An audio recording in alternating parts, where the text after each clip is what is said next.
Hello, everybody, and welcome back to Only Stupid Answers. This is the show where we talk about movies, TV, comics, specifically TV. This specific show is transitioning more into a TV direction, and I'm still working on the name, all right?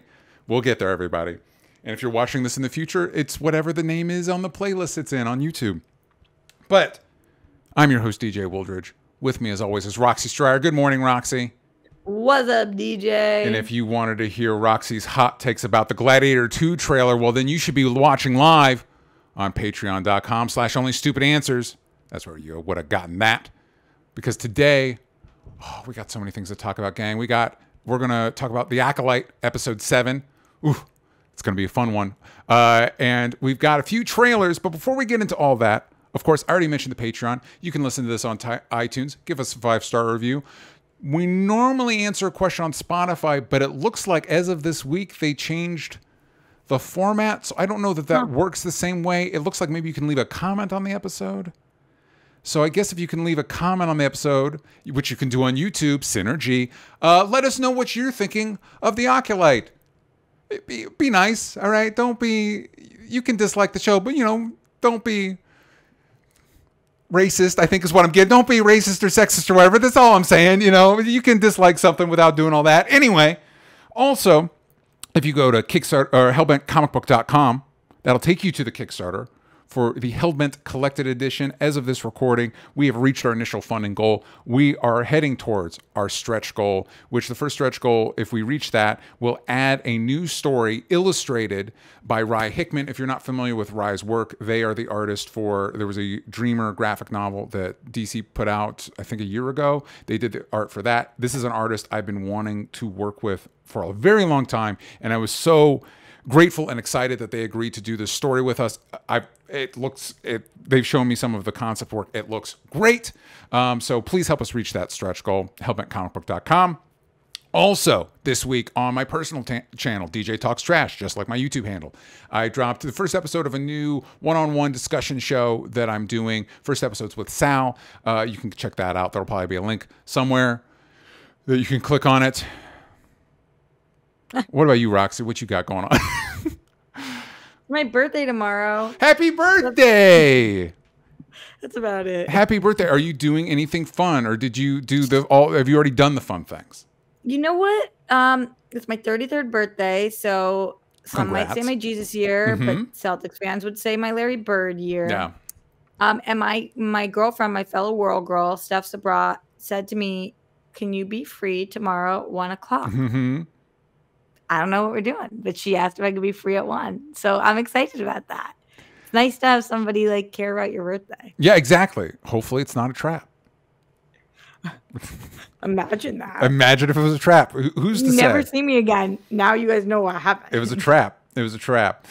Let's start off. We're going to be talking about the Acolyte. I don't know why I struggle with that one so much. But before we do that, we did get a couple trailers this week from Marvel specifically. And we're going to start with the one that we got first, everybody's most anticipated Marvel show, Agatha All Along. Yes. Starring Catherine Hahn as Agatha, standout character from WandaVision. Trailer starts out with her looking like a procedural cop drama, which immediately I was like, boo. But no, it's an illusion. Of course it is. And then we go into a little bit of it looks like we're going to go on a witchy adventure with a coven of misfit witches, starring just a murderer's row of talented actresses. Roxy, what did you think of the Agatha All Along trailer? I turned it on and was confused on where I was. Always a good start for a trailer. But I actually do think that was a better start for this trailer than I thought that it could be, because I thought that this was going to be super boring. And at least it surprised me. Yeah. I want to say at least it confused me. Yeah. But really what I mean by that is just, in my head, I'm like, I know exactly what this is going to be. And what this trailer was like, you have no idea what this is going to be. Yeah. So similar to when I gave my thoughts on Gladiator, And I was like, Patreon.com. why does this need to exist? Yeah. This is another thing that I never thought needed to exist. Why are we doing Agatha? Just unclear, confused, don't know, don't get it. But watched the trailer and was like, I actually have a shot of liking this more than I thought I was going to. I think Wanda's was my favorite character, and I did not like WandaVision. Yeah. And most people loved WandaVision. Yeah. And I think that's, by the way, you and I are in a unique camp where we're like, didn't love WandaVision. I think the reason this exists is for reasons outside of that show. We can't do another WandaVision. And so this is in place of like a season 2. And it's like, I don't know that that's the right call, though. I read that this is going to be their first like legit horror show. Sure. I mean, they said that for Doctor Strange 2 as well. So like, whatever. The trailer didn't give me that. The trailer gave me procedural. Yeah, trailer gave you procedural. It also gave us like horror light, which of course that's what Marvel is gonna do. Similar to you, don't know why we're doing this show. Could really end up really liking it. I can almost guarantee, based off some of the things we're going to talk about later, whether you and I like it, the discourse around this show is going to be exhausting. Exhausting. Because we know how the Disney Plus audience deals with gay witches. They just, they don't like it. They don't like it. They don't like it. Not a fan of gay witches. Not Disney a fan Plus, of gay witches. What we've heard. Which is a bummer. Which is a bummer. Yeah, give it a chance, man. Give it, and also, or accept that it's not for you. Just accept that it's not for you. Sometimes things don't have to be for you. That's okay. It's a big, anyway. Like, what do you think this is for? Truthfully, I kind of would think it would be for, who knows whether it succeeds in this, but I think it would be for the use of the audience. People that, I would think, like, maybe even this probably wouldn't happen, but like my wife's a big fan of Charmed. And I could see somebody being a fan of Charmed that might be like, I don't care about Marvel movies, but would check this out. And if it's good, may end up enjoying it. Which, it's so funny, the pushback you and I can already anticipate from this, because from a business perspective, it's like, yeah, if let's say the Charmed audience isn't watching Marvel shit, well, maybe let's try and get them to watch Marvel shit. Duh. Mm-hmm. It just happens there's going to be a contingent of the fan base that hates the idea that you're trying to reach out to anybody that's not specifically them. But I would imagine that's what if you were to diagnose who you think this show would be for. I'm having a hard time with it because I agree with you, DJ. Theoretically, it would be me, except for the fact that I didn't enjoy WandaVision like other people did. Yeah. So I don't know. Like, I think, but I did like Agatha's character on WandaVision. Catherine Hahn. Exactly. She's good. She's talented. Exactly. And I like witches. Yeah. So I don't know why this one doesn't sit well with me. It mostly because I feel like there needs to be an impetus for something to happen. Mm-hmm. Why are we doing this? And it just didn't seem like the character deserved a spin-off series. Yeah. Let alone like spin-off episode.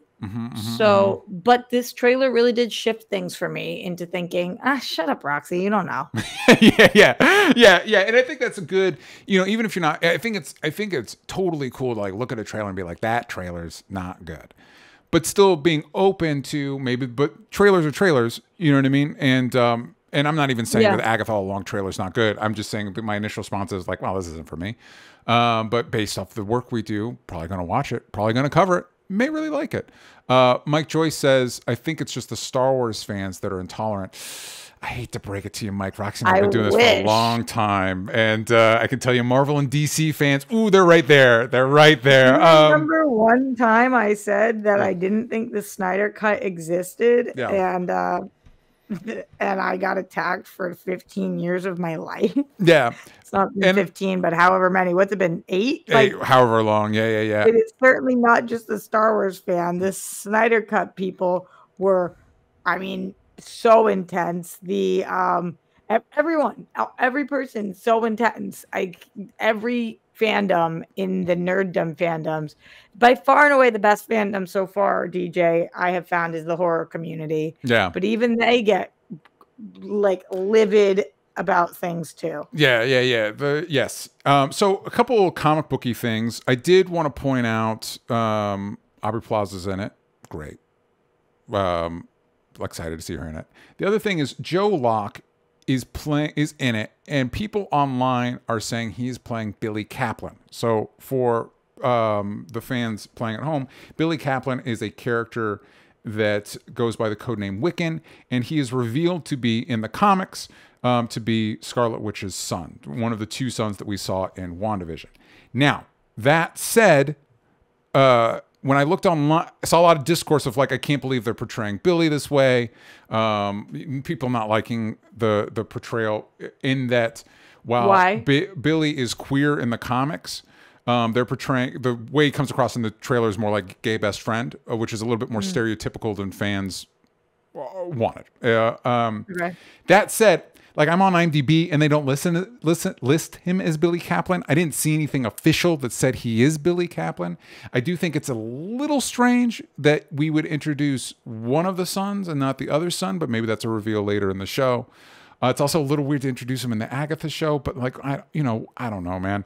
Like you said, if there is no next WandaVision, yeah, where do you introduce him? And they're clearly intending, who knows if this actually pays off, they're clearly intending to build to the Young Avengers, and Billy is a huge part of that. So who knows? I'm not the biggest Wiccan expert on the character. So I'm in a wait and see. Just like the rest of the show, I'm in a wait and see. But that's not the only Marvel trailer we got this week. No. We got the first trailer for Captain America: Brave New World. This is technically Captain America 4, but it is the first Captain America movie starring Anthony Mackie in the titular role. Now, bear with us, gang. This literally, as of this recording, this just dropped before we recorded. So, like, just rapid fire. Just we're not going to pick on. This isn't New Rockstars, all right? I'm not going to be zooming in like, hey, did you see this detail? So, a couple things that stood out to me. One, we get to see Harrison Ford as taking on the role as Thunderbolt Ross. He is attacked. He's trying to get Anthony Mackie, Sam Wilson's Captain America on as like basically a government employee. That's going to go great, I assume. No notes. And at a thing, Carl Lumley returns as Elijah Bradley and attacks him. It's kind of looking like they're positioning him as the Winter Soldier of this movie. We also see, just a couple weeks ago, we were talking about Giancarlo Esposito, how they just filmed shit with him. He is all over this trailer. And then, of course, this is a trailer, so there's no post-credits, but it is kind of the version of a post-credits in this trailer. We get our first look at Red Hulk, which I'm assuming is exciting somebody somewhere. Roxy, initial thoughts on Captain America: Brave New World? This is a show that I'm excited for. Movie. Movie that I'm excited for. This is a thing I'm excited for. This felt more like a teaser than a trailer. Yeah. It was pretty brief. And I think just kind of like hey, remember this is coming? Mm-hmm.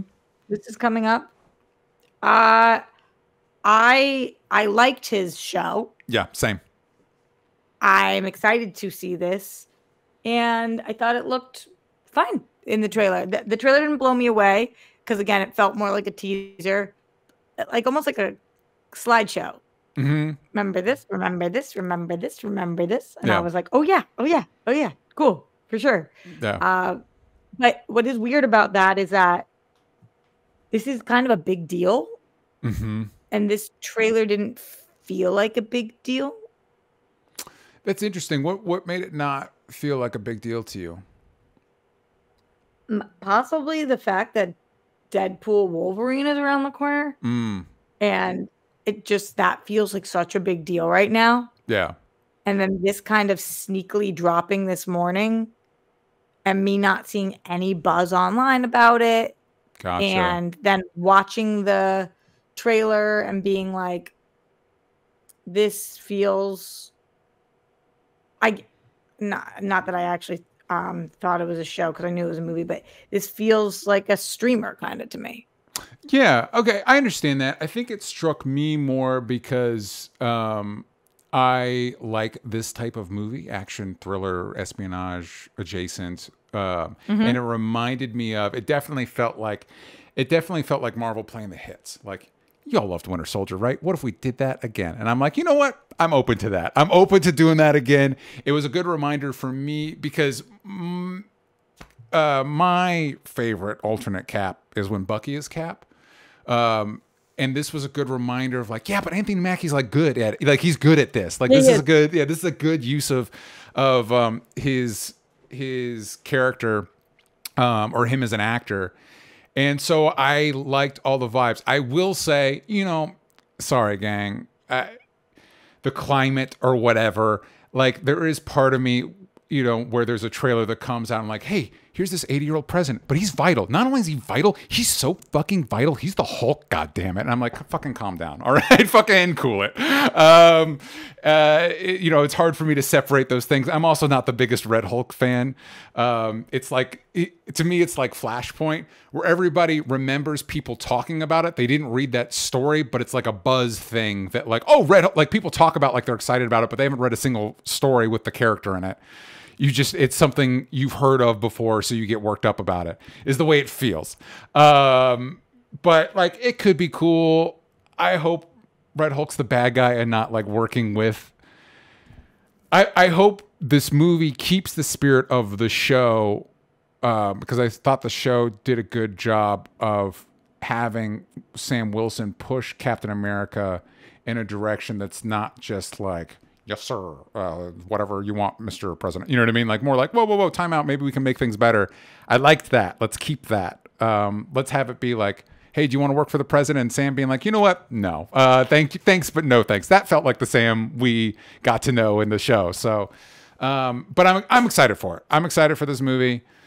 I have a comment that you might think is silly, DJ. Please. But I think you'll get it. Yeah.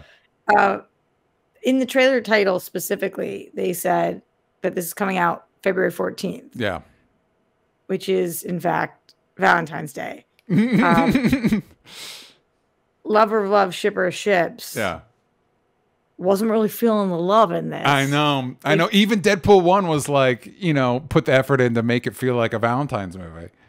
Do you think that there is going to be a Valentine's-y? No. Do you think there's going to be no love, no ship? Yes. I'll be really bummed by that. Okay, I think that's completely legit. I think that's a completely legit point. Maybe it's supposed to be like counter programming, although like with the way, because, back in the day, like 10 years ago, you would release something like this theoretically to be like, listen, Valentine's Day, there's going to be a bunch of date movies. This one's for the guys. But now in 2024, counter programming to what? You're it. Like, these are the only types of movies we make anymore. Like, what are you talking about? Yeah. And like, I don't know. To me, it's not like I'm in a loving relationship, so I want to go with my partner, but I love love. Yeah. Single as a Pringle. But I like to see it. Why not? Why are you releasing this on Valentine's Day? Absolutely. I think that's a completely legitimate question. I've also, and then I swear to God, sorry everybody, this shit's just on my mind. I'll back off of it after this. Depending on how things go in November and January, I wonder how this movie's going to be received. Is all I'm, you know what I mean? Like, totally, yeah. It's going to be weird to release a Captain America movie after this election. I think it's going to be weird no matter what. I like Grayson's comment. What are you talking about, Roxy? We're getting Valentine's theme home. Yeah. He also says, saw it this morning, excited to see a Captain America story with a modern day military government perspective. Steve basically got to do what he wanted, and I don't think Sam will get the same treatment. I don't think Marvel particularly handles that stuff that well, though. Nope. But we'll see. Nope. But I think the closest it got to handling in a way that made sense to me was Captain America and the Winter Soldier, or it became Captain America and the Winter Soldier, but Falcon and the Winter Soldier. And so it hosts, like, I think it's the same creative team. So it's like, keep that spirit, gang. Yeah, I really liked that show. Yeah. And they did a good job with that. Oh, you think no romance, man? I mean, we'll see. Speaking of things Marvel doesn't typically handle well, romance stuff, they don't really nail. I know, it's so true. I also, last note, I do. DC I do handle it better than Marvel. Wonder Woman, but then you could say the same thing. Like, I actually think the first Captain America handled it so well that it became like the defining trait of Steve. You know what I mean? That coming out on Valentine's Day would have been mwah. Would have made sense. I just wanted to say I like the new costume. I would like to see him have a helmet because that's part of the Captain America. I want to see him. His agent doesn't want that. I understand that. But I just think I want it to feel less like a reskinned Falcon and more like he's Captain America now. He's wearing the Captain America suit. It's not just Falcon with a more patriotic theme. You know what I mean? But I think what we're saying is we're looking forward to it, gang. Let us know in the comments what you think. It can be nice. I don't know why I'm so worried about it today. Just be nice, everybody. All right. Let's get into it. If you guys have been following us on Patreon, what we're into, we've been keeping up with the Acolyte since the premiere episode, but now we're looping back in the main episode. We're going to be talking about episode 7, Choice. On a distant island, unsettling questions about identity and destiny. That's incorrect. That's from the previous episode. Whoops. I got a baby on the way, gang. I'm juggling a lot of stuff right now. Let me see if I can find the actual synopsis. I can tell you all at home that this one is actually where we flash back to find out the truth about what happened on whatever that one planet, the witch planet, whatever happened there. We jump back to what happened on that planet. And it didn't go great. It doesn't go great for the Jedi. Kind of fumble the ball on this one. Roxy, what did you think about the Acolyte episode 7, Choice? I thought this was another really good one, DJ, and I didn't realize that I was wrong until the internet told me. Yeah. Sorry, the internet's sorry, you're not allowed to like the Acolyte. Sorry. It was a really good one. A lot of my friends were like, "Why did we need that?" And I was like, "What? Why do we need a key plot point to the whole show? Why?" They were like, it could have been like in a line. Why do we need to go back and see all that? And I was like, it's literally the entire show is leading to us seeing what happened. Yeah. I'm so confused. I feel like my smart friends' notes aren't smart on this. Like, I don't know. It just feels like nobody understands this. I feel crazy. I'm like, nobody understands this show, and that episode was a pivotal episode. Like, that was very interesting and cool. And we watched what happened, and you're understanding where May is coming from, and just that seeing what Soul did, and that Jedi are not these perfect, always make the right choices, never let anybody down people. Yeah. Also, I thought that I thought that it looked great.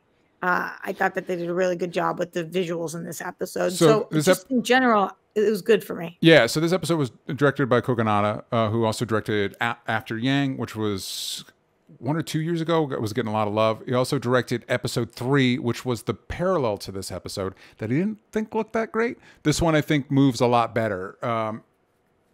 And similar to you, also interesting of note, it was written by Charmaine DeGrate, Jen Richards, and Jasmine Flournoy. It was written by 3 women. That couldn't possibly have anything to do with why people don't like it. Anyway, but to your point, Roxy, I think it is interesting to see a lot of discourse online because it does kind of feel like, are we all existing in different realities? But right. I do get the sense that people went into this show saying, I'm not going to like this show. And everything that happens kind of reinforces that notion. And we're going to get into a little bit because I do have, I went on Rotten Tomatoes. I pulled some Rotten Tomatoes reviews that I think kind of capture the discourse I'm seeing online. There is kind of, interestingly, like when I go to look, like we're going to talk about the Acolyte, so I kind of look to see what other people are doing on YouTube about Acolyte, and there's a lot of like recurring, across the board, no matter who the reviewer is, recurring like motif of thumb and title and whatever. And it is interesting to see how like cottage industry is built around like, if you are hating on the Acolyte, you're going to get good numbers. Like there's almost an incentive to hate the Acolyte online.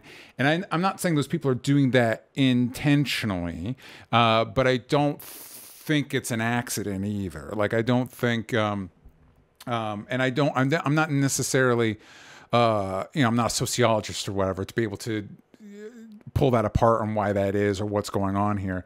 But it is interesting to see these trends. And if I'm being honest, like kind of discouraging, because I, like you, Roxy, I liked this episode. Some of the stuff I saw online from like people or friends were kind of like, I think I would have, I wish this episode was, this show was like maybe a movie or was told in chronological order. And I'm like, so you want it to be, specifically to the chronological order, it's like, so you want it to be boring? You want it to be, you want it to be like mystery around it. And not just what that. Happened? I think, the being told out of chronology does create the issue of you've got to kind of remember what happened in episode 3. But what it also allows that I think is compelling is that it allows you to, we saw it before from May and Osha's perspective. Now flipping it, and so all the things that are happening in their lives with the Witch Coven and getting the mark and everything, to them are normal. You know what I mean? That's a normal part of life. Now we're seeing it from the Jedi perspective of through, like literally some of the shots are like he's seeing when May gets the mark, he's seeing it around a corner. He's barely seeing what's happening, which is a good visual like indicator of like he's literally not seeing the whole story. And he's making assumptions about that. And then you can infer from the previous episode, the witches are also making assumptions about the Jedi that are half informed. So nobody really has the full picture on what the other person is thinking or trying to do.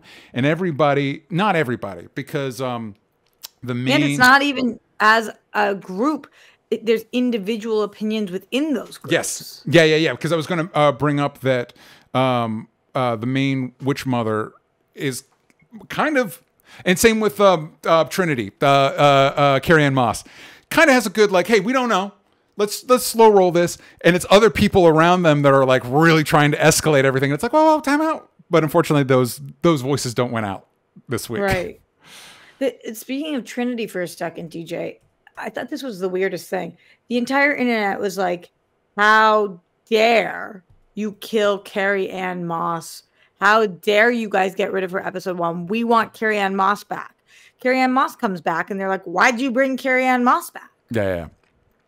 Well, it's the same. Like, it's the same. Like a lot of the discourse originally in the first episode. Yeah, because the first episode we meet Osha and she's like doing repairs on the ship outside, and people are like, "Fires in space? You can't have fires in space." And it's like, well, 1, space wizards aren't real. 2, R2. They even make a point about it in the episode that normally astromech droids do that shit. R2 exists when Luke is flying around and R2's on top of the ship. He's there to put out fires on the ship in space. That shit is in A New Hope. Like, what the fuck are you talking about? Like, what, you know what I mean? It's a Star Wars, man. Like, what are we doing? Yeah. I don't know.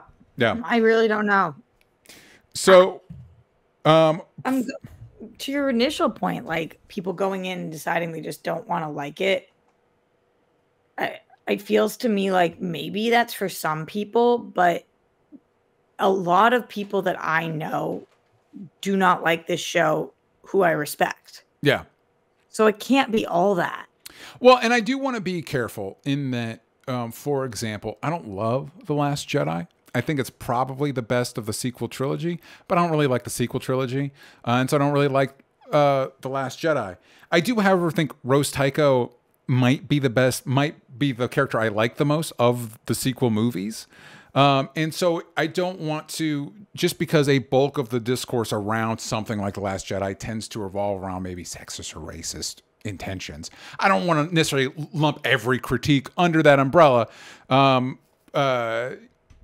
But yeah, it does seem like, and I don't want to necessarily imply that people are going and intentionally not wanting to like something, although I do think there is some of that. I do think there is discourse around how social media creates these self-reinforcing bubbles. and it's hard to kind of you're in a feedback loop that isn't challenging your feelings, but it's just reinforcing them. That is interesting. I do think it's not just social, but not just social media, but your social circles. Because I was talking to Steph about this. Steph, fellow World Girl, Steph Sabra, previous guest of the show. She hates the show. She really, really doesn't like it. And she does a show every week with Mike Kalinowski and Christian Harloff, who hate the show. Yeah. And she's like, sometimes they'd be bringing up points, and I'm like, oh, yeah, I guess I didn't like that. I didn't even think about that, but that doesn't make sense. Yeah. And every week, the person I'm talking to about is with you, and we like it. Yeah. So then you'll bring up something. I'm like, oh, yeah, that was cool. You know? And it's somebody that just brought up that they think the Game of Thrones finale is good, actually, and getting a lot of heat for that. You know, it is, I do think it's important. Something I didn't kind of bring up in that video, maybe I should have, was media storytelling is functionally a magic trick. You know what I mean? And the engine around it is your willing suspension of disbelief. And if the magic trick stops working for you, then you start seeing the seams in everything else, you know? So I think a lot of the discourse around the Game of Thrones finale is, you know, people didn't like the Battle of Winterfell, and people didn't like this, and people didn't like, you know, these little things that all kind of build up. And so for them, what the illusion is starts to break. And so then little things that wouldn't have mattered to them before and they didn't care about before suddenly are a deal breaker just because they're not in it anymore. I would argue with something like The Acolyte, which neither of you and I, we've said this on the Patreon show, we're not arguing it's the best show of the year. We're not arguing it's like one of our top favorite shows. We just like it, and we think for Star Wars it's good. At least that's what I'm arguing. Yeah, same. And for me, a lot of the criticisms around it, it's like, well, if you're gonna be criticizing that, you might want to take a step back and look at Star Wars as a whole. because these are a feature, not a bug. And I think Star Wars specifically struggles with this, that Star Wars represents a very specific thing to certain people. And if you're not that specific thing, you're out. And I think maybe somebody like me, I have the benefit that I'm not a huge Star Wars guy. You know, most Star Wars stuff underwhelms me. Occasionally you'll get an Andor that like blows the doors off for me. And then you'll get this that does things that I've wanted Star Wars to do forever. Hey, how would people that aren't Jedi and Sith view the Force? Let's talk about that. Maybe you're a Force user, but you're not either one of those. That would be a thing, right? Yeah. What else exists? Yeah. What else exists? We've been doing this for 40 years now. And everything's such a binary good and evil, but that's kind of not how the world works. Let's like pick at that a little bit. Also, crazy thing for me, I don't know how you feel about this, Roxy. It's hard to hate a show that has a Wookiee with a laser sword fight two other Jedis. Like, that's fucking cool. That fight ripped. Like, what are we bitching about? That was awesome. That was really cool. Are people bitching about that? I don't know, but it's just one of those, this is giving you the best fights of any Star Wars. You know, fucking cut it some slack, man. I don't know. Yeah, I'm with you on a lot of this. I'm really with you on a lot of this. I haven't seen much hatred for that fight, so I feel like sometimes people are like, well, at least that part was cool. Yeah. When it's more like the normal Star Wars stuff where it is just the fights. On this specific episode, though, the number one criticism that I did see was like the continuity is off because this doesn't match up with episode 3. And I'm like, exactly. Yeah. That's the whole different perspectives. Yeah. So I feel crazy because I feel people aren't understanding the show, which I know is one of my pet peeves is when I say I don't like something and somebody tries to explain it to me. And I'm like, I didn't say I didn't get it. I said I didn't like it. Yeah. But that's what I feel like with this show. When people are like, oh, I didn't like that. And I'm like, did you not understand it? Yeah. The whole point is that we saw it one way. Now we're seeing it another way. So it's not going to line up. That's the whole argument we're making about how different perspectives lead to different conclusions, which could be a metaphor for this whole discourse. Yeah, and it also reminds me a little bit. You and I have both professed our enjoyment of She-Hulk, and it reminded me a lot of that discourse where it feels like a franchise. Like, hey, it's going like, hey, we're still part of the franchise, but let's switch it up a little bit, and the audience being like, no, thank you. I want the same thing every time, because this does have, it does have more of a YA kind of CW feel. But for me, like, again, when I was young, reading some of the Star Wars young adult novels, like the Jedi Academy novels, to me, that's part of the texture of the franchise. And it's cool to see a show, even though that's not, I'm not a YA audience. It's like, yeah, that's cool, though. That I'm all for, like, as a fan of stuff, like, I don't read, DC puts out these like young adult little graphic novels. I don't read those, but I'm stoked that they make them, because don't you want people to like, more people to like the things you like? Is that crazy? No. So they didn't like She-Hulk, and they didn't like Miss Marvel, and they didn't like this. Huh. Are you trying to suggest there's a pattern? No. Okay. All right. Well, saying 3 random sentences together. Gotcha. Well, we do have a couple questions in the Discord. Mike Joyce asks, I'm enjoying the Acolyte, but also paying attention to the discourse. What do you think people want from Star Wars? Seems like Star Wars fans just want Jedi to be perfect and not have any flaws. That, I think, as I think you phrased it in here, Mike, Jedi good, Sith bad.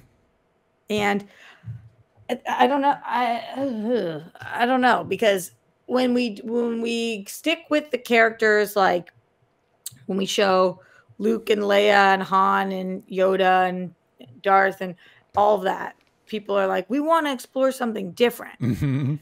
But then when we explore something different, they're like, where be Luke and Leia? Yeah. And so I have a hard time figuring out, but I definitely think that they don't want the paradox to fall.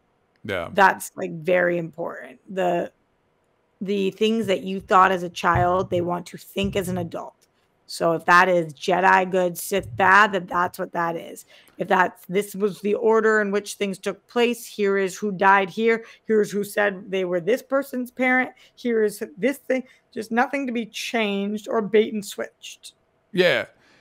When you phrase it like that, I do find it kind of troubling. And I do think there is an element of the massive growth of fan culture. Let's call it fan culture, DC, Marvel, Star Wars, that stuff, which you and I have benefited from, obviously. Coincided with the growth of like culture war, like identity, like aggrieved, white shit. I was going to try and frame this in a way that I get yelled at less in the comments. But like, like the idea of like white men are under attack, that they grew up around the same time. And I think those Venn diagrams started to overlap more, to the idea of, when you talk about inclusivity, obviously we're talking about women, people of color, stuff like that. But also the idea of inclusivity of like, what if new ideas, like maybe the religious state police force, maybe they're not so good. That people get mad about that. It's like, yeah, but if you look at what the Jedi are, it's kind of a problem. It's kind of a problem. So maybe that's an idea we can explore. Like, no, we can't do it. And not to, you and I are talking in abstracts and everything about the larger discussion around it. In the episode itself, I actually think the episode did a really good job of being like, it's not that Saul is evil. It's that, when the Jedi talk about, they make a huge deal about controlling your feelings.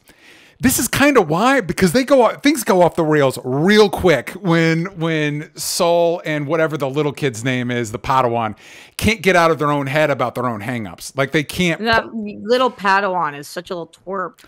There's a reason, dude. I saw people complaining online, like, why did he kill himself when the witches attacked him first? I'm like, did you not see?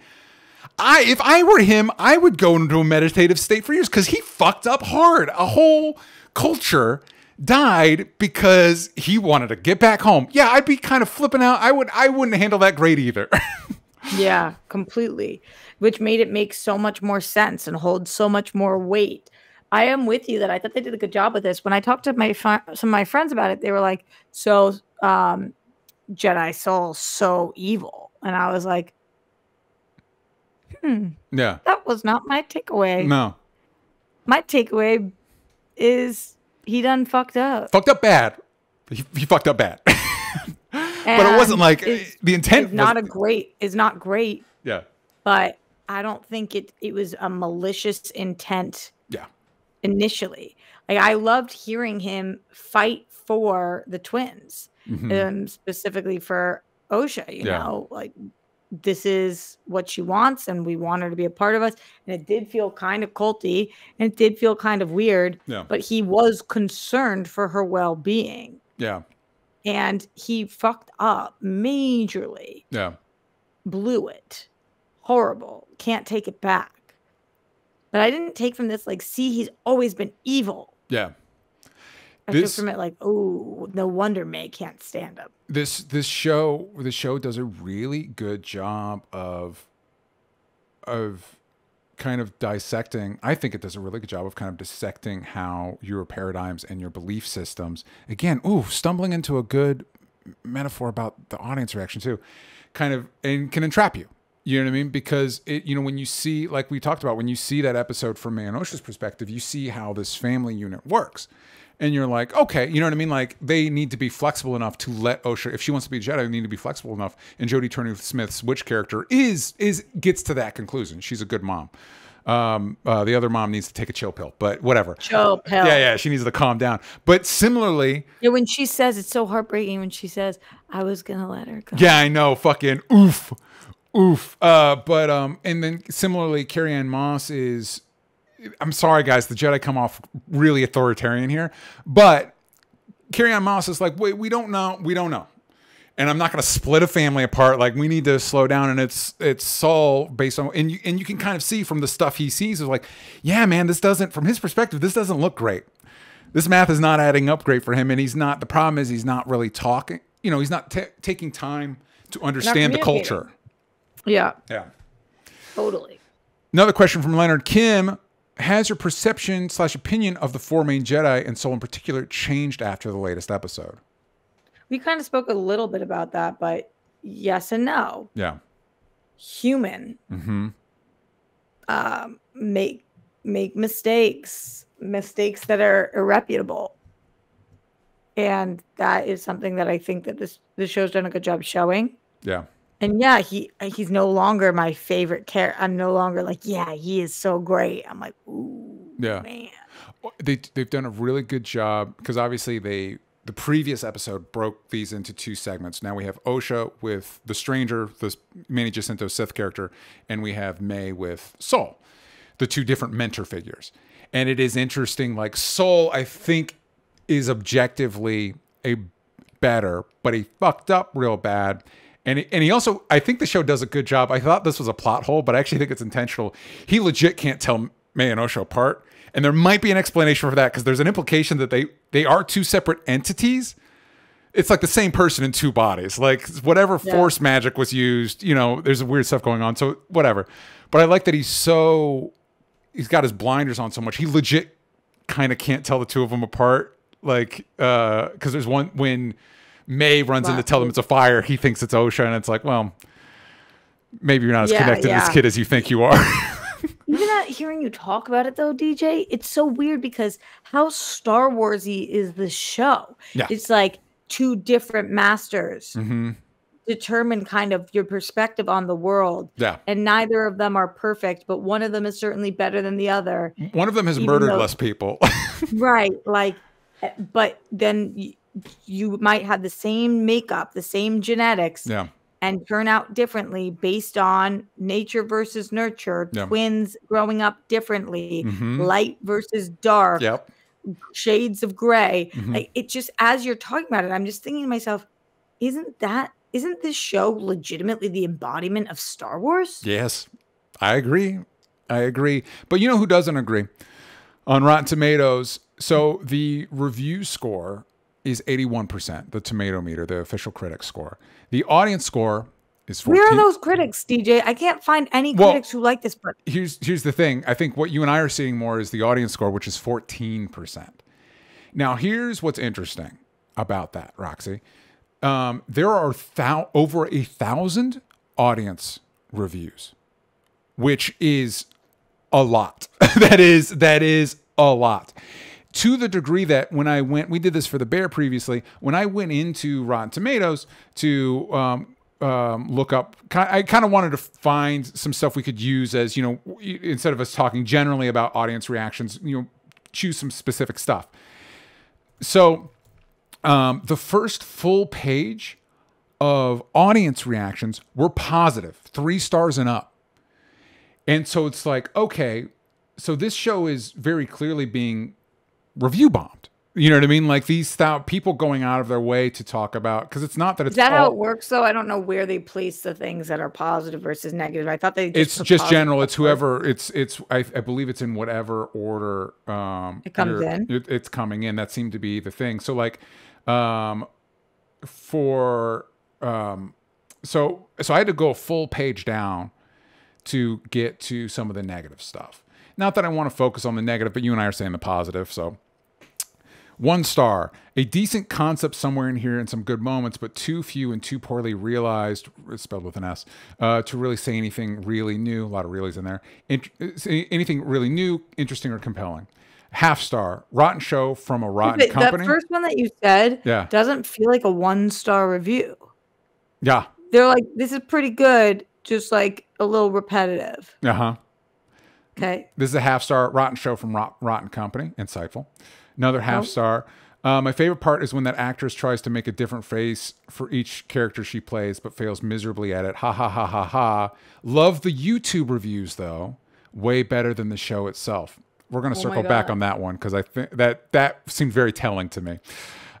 Single star. This is the end of Star Wars. The woke, liberal, gay, communists, and feminists have fully invaded every male hobby, space, and interest and destroyed it with their demonic evil ideology. The show makes me sick. Lesbian space witches, creating life, destroying all continuity and lore about Anakin, simply for communist identity politics. So remember when the She-Hulk had all those messages that were like hysterical, and it's like, who would write that? And it's like, yes, this is a real comment somebody wrote. That's a real comment somebody wrote. And also, the lore and mythology around Anakin, like it was one line in one movie, my guy. I don't know what the expanded stuff has, how the expanded universe has illuminated it, but this is 1/2 star. I'm just going to read the one because this is, you and I both work on YouTube, Roxy. Sometimes you get a comment that it's like a little bit and then you click more and it's like a page. You're like, well, I'm not going to read all that. I'm not going to read everything. So this is another 1/2 star. Absolute garbage. This is just identity politics masquerading as a TV show. Another 1/2 star. This not only breaks the... Is it? I know I keep chiming in, DJ, but I'm confused. Where are the identity politics? Roxy, did you not see The Coven of Lesbian Witches? Lesbians don't exist in a galaxy far, far away. We don't even talk about it, though. There's like no conversation. We're not watching these. I want to see them make out. I want to see. Been so curious this whole time. What is their relationship? Yeah. Like, is this just an opposites attract because we've got one mom? Yeah, that's true. They're very different perspectives. They're so different from each other. And I'm like, I want to know more about these parents, as I do in every show where I watch where a kid came from. I'm like, who are these parents and why are they so different? Yeah. And are they in love? Are they just doing this because they're the two parents now? Like what is their vibe? Because this show is so like not identity politics. We're not hearing anybody be like, well, in this galaxy, it is really hard to love another woman. Like we haven't heard. They are showing, not telling at all. So I'm just... It's not like the two lesbian witches get together and be like, can you believe Roe v. Wade was overturned? You know what I mean? Like, that's not what's happening. I'm just confused on the identity politics. Do you mean because they're lesbian? It's because they exist. Because that's now what the standard is. Like, identity politics is showing a lesbian on screen. Yes. I'm baffled. Yes. I'm baffled. Last one, 1/2 star. This not only breaks the continuity of Star Wars, but the show itself is boring. The characters are stupid, and the people behind it are even worse. I didn't know that. Did you know this, Roxy? The people behind it are even worse. Not because of their race or gender, but because they're idiots who don't care about the franchise.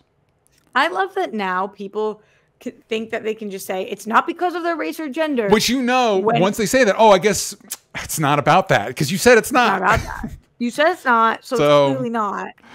So it has to be about the fact that they're idiots. It's like when somebody starts a sentence being like, "Listen, I'm not racist," but it's like, well, you already. Sorry, man. 100%. You're already coming in from behind on that one. I have a black friend, so. And so, like, we're kind of talking about, like, I don't necessarily want to say that this is entirely what the discourse is about. When you're talking about Steph, again, I don't like The Last Jedi, right? So I don't want to say that she's not liking it for these reasons, or that there isn't criticisms about that you can level at this show. But I do think when you get into this, like, the couple things that stood out to me, obviously, are the people mentioning identity politics, like specifically going out of their way to mention that.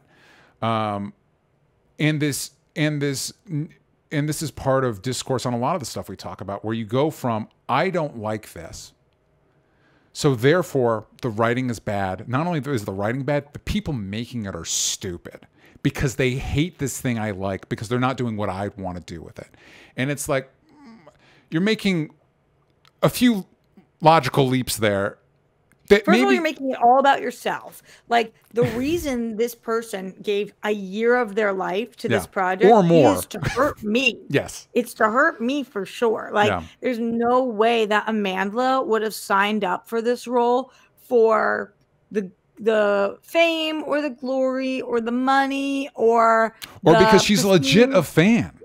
Or because they are a fan. Yeah. It couldn't be any of that. The only reason Amandla signed up was to hurt me. Yeah. It's the most self-centered, like, narcissistic reviews because for some reason they believe they created Star Wars and have a better grasp on Star Wars than anybody else could possibly. I think, and I would maybe rephrase that as another way of viewing that, as they view Star Wars as theirs. This belongs to me. And if somebody who maybe comes from a different perspective than me, or has a different perspective on it than me, or maybe a different background, they're actively taking this from me. It's not something we can share. Like, I can have, like, let's say, like, you know what, man? I don't like the prequels. There are fans that like them.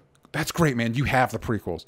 Leave me my Andors and my Acolytes and my Visions. Because that's, to me, that's always been the appeal of Star Wars that I don't know that it usually reaches for me, is that you can do any kind of story in this universe.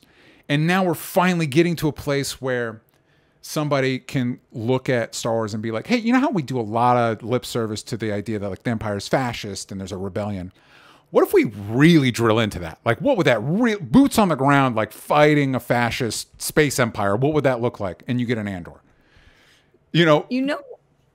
That sort of thing, like, really just drilling, like with the Acolyte, like, okay, the whole franchise is built around light side and dark side, but we know things are more complicated than that. Real granular detail. What is it like to be part of these groups? What is it like when they come to your family and be like, we're taking your kid to space college? Like, what is that like?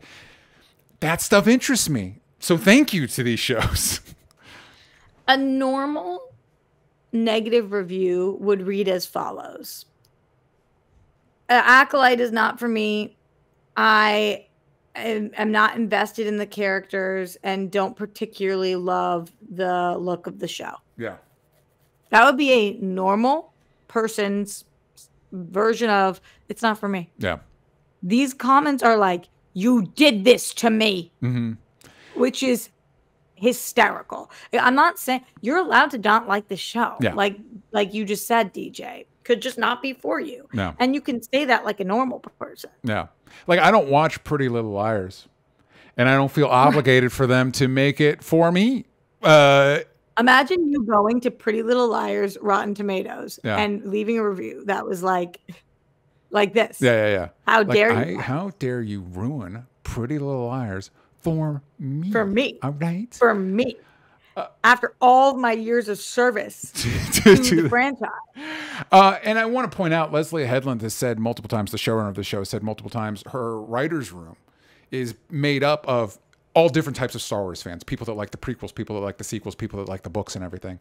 Which, to me, sounds like a good call. Yeah, man. this franchise has been around forever. Let's get perspectives to the degree that I didn't know about this because I'm not like a huge Star Wars head, but like the metal Cartosis, I think it's called, the metal the bad guy made his helmet and gauntlet with that fuck up lightsabers. That's from Legends. That's from canon. That's pulled, like that's a deep cut pull. And it's like, yeah. Oh, I didn't know that. That's cool. Good, cool, awesome. That's so cool. When that happened in the episode, I was like, oh my God. Yeah, I thought it looked really cool, and I was excited about it, but I didn't know that it was from canon. That's really cool. Yeah, I mean, to me, the writers are clearly fans. Yes, I can see that all over this show. Yes, this show has Star Wars in its heart.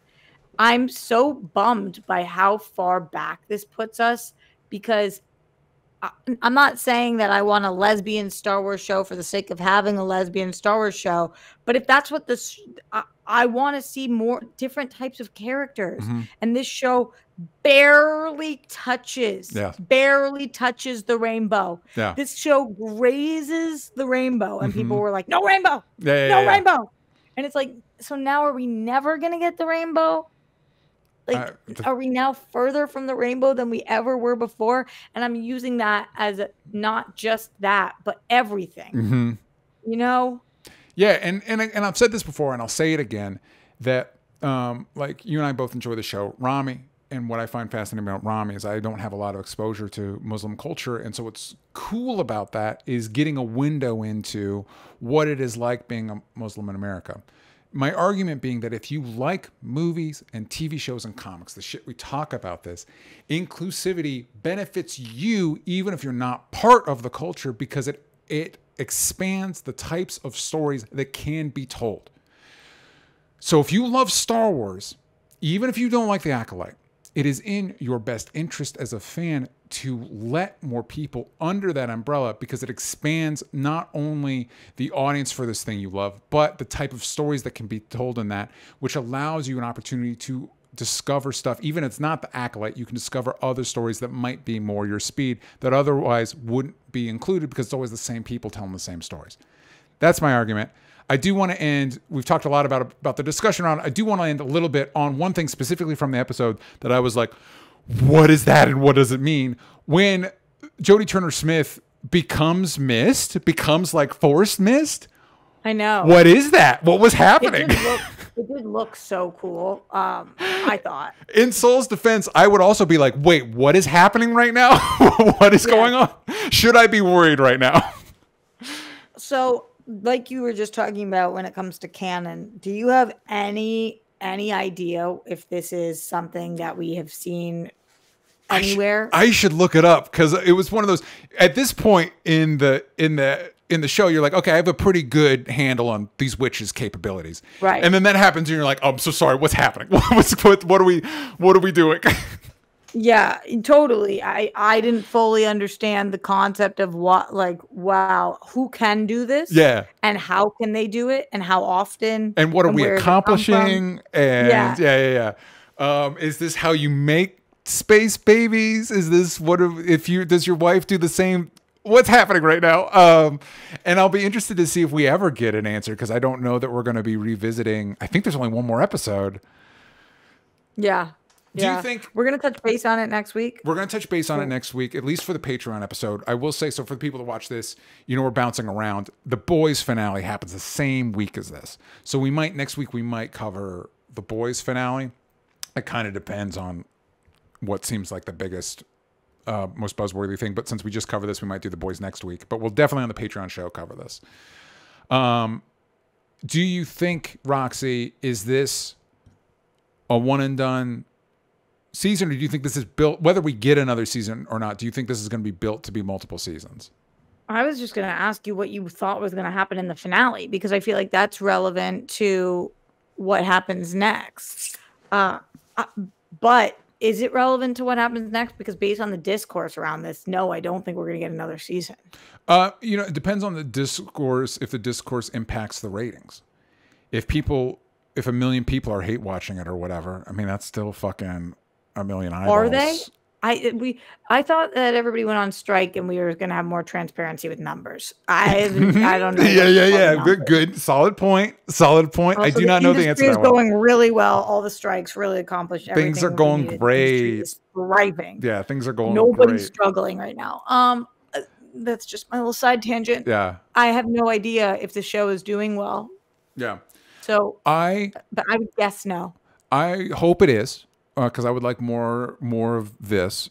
I do think it would be challenging to wrap up all of our stories in one more episode. Also, I don't love. I kind of miss shows with seasons. I kind of miss. So like, hey, here's a WandaVision or an Obi-Wan or a whatever. It's not meant to be multiple seasons. Here's just one thing, and it's like, just give me shows, man. Just give me shows. So I wouldn't hate it if this was like a show that every year we got another season of The Acolyte, and I wouldn't hate that either, but. Yeah, I would. I'd be interested to see. I'm interested in seeing Saul throw down with the Stranger, although based on what we've seen, I don't think that would go great for Saul. I don't think that would go. If it was like a one-on-one thing, I am interested in. We were introduced to what is her name, Ro, who's the green alien lady with the laser. Her lightsaber becomes like a whip, which is from expanded canon, but I do think looks stupid. It looked dumb to me, but it's not unique to this show. It's been part of Star Wars.